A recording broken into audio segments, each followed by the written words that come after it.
This is a bus pass for low-income seniors who qualify that they could apply for, and they purchase this bus pass for $45 each year.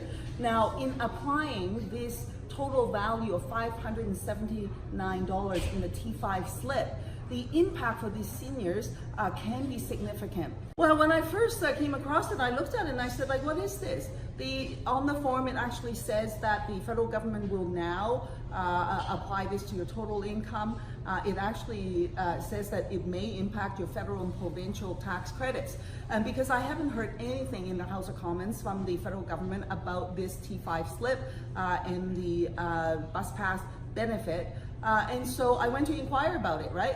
Seniors who received this form were particularly concerned. They didn't know what it was about. They heard nothing about it before. Some of them had already filed their 2018 taxes already, and then they were worried about what to do with this. So in looking into this issue, we discovered that the T5007 bus pass value benefit would impact, for example, federal programs such as the GST rebate.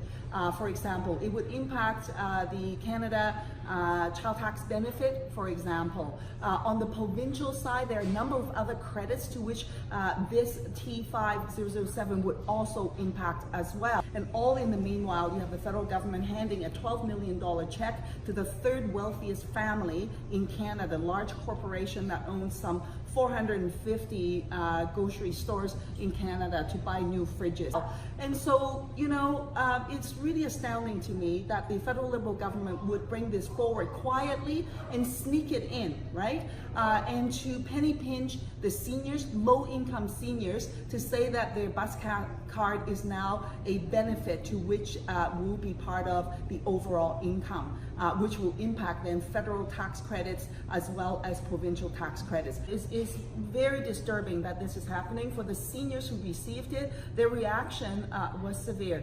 Seniors were worried, they were filled with anxiety. Immediately they wonder, is it going to impact their housing costs, for example? Many of the seniors live in social housing and their total income is used to calculate their rent costs, right? So they were worried, is it going to impact their rent, for example, and what other benefits would it impact and how would they be negatively impacted? Seniors talked about the current situation that they are faced with, the fact that there's a high cost of living already, as it were.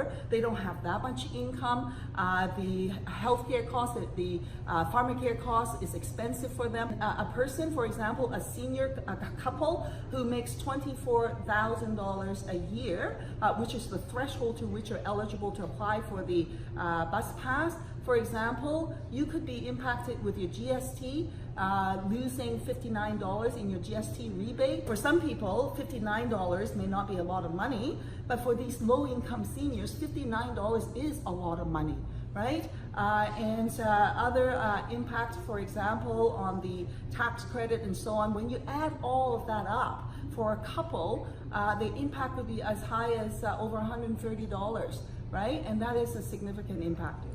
Well, I'm calling on the federal government to scrap this tax measure. Stop penny pinching seniors, low-income seniors. They work hard all their lives to get to where they are today, and they should not be targeting seniors with this kind of approach. They should, in fact, stop giving taxpayers' money to big corporations, the wealthiest people, so that they can get $12 million to buy fridges. You know, maybe they should redirect those tax dollars to seniors who need it most, to make their life easier, to support them in ways that we all hope to be supported ourselves.